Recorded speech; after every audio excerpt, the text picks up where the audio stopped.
Good morning, this is Chris Byron again with koala-t Gems, and I'd like to take a few minutes and talk about a little bit of lapis lazuli. Um, I want to track this through rough form all the way to finished form, and if you give me a few seconds, here we go. Ta-da!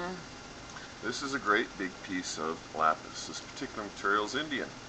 It's Indian lapis. It's a piece of rough. From this piece, we can do many things. This particular piece is large enough that we could do carvings, we could do jewelry, we could do useful items like ashtrays or bowls or candlestick holders. It can be shaped into many different things.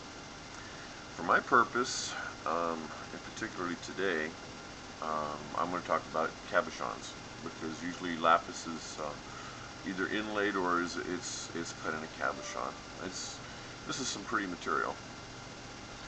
It's blue, it's got coppery in it.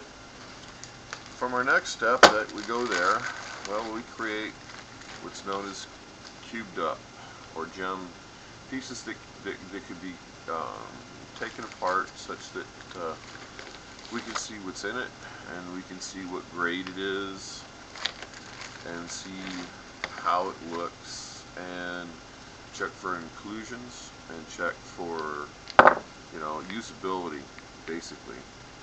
Now keep in mind, this isn't actually a really superior grade, but it's good, it's usable, depending upon your choices in colors. This is a sweep. What I'm going to do eventually with this is a sweep, and I'm going to do what's known as quarter saw and bookend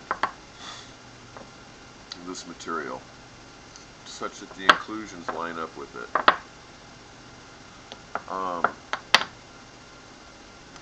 The way this goes is going to be like so. What I'll do is I'll take and I'll cut either several stones or two great big large stones and do what's known as bookend them, and turn them in. What my idea was for cabochon, perhaps for a belt buckle or for something of that nature,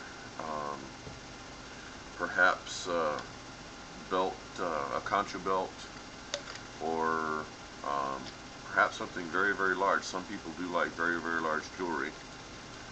So perhaps just simply two arrowheads or two chevron shaped stones, and I'll cut those and cab them up, and then we'll leave a split in them. Or we could do it in tri-stone fashion. We could put another stone up in between them like so. Any of this could be done, and we'll see.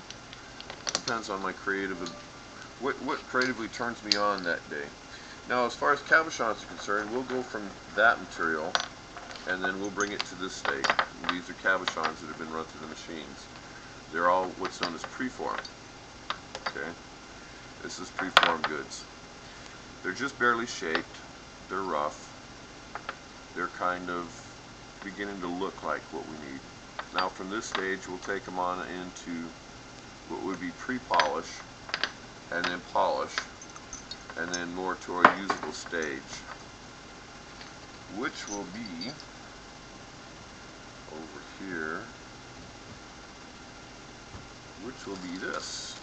Now, this material was not necessarily the same material that I just showed you in the rough. This is actually very high grade lapis. This is what we would call gem grade or jewelry grade lapis. And these are what are known as freeforms. This is material that I just, because it's such a good value or such good color, I couldn't throw away. So because of its irregular shapes, I created what's known as freeforms. And it gives you some with calibrated sizes and shapes. Some of it I faceted. Here's a faceted one. And another faceted one. And anyways, it keeps me from throwing away a lot of very good, very valuable material. Meanwhile, I'd like to thank you for your time. That's our little quick rundown on lapis lazuli, and shows you different qualities, different types, different shapes, and different applications. Meanwhile, thank you. Have a good day. Chris Byron, koala-t Gems.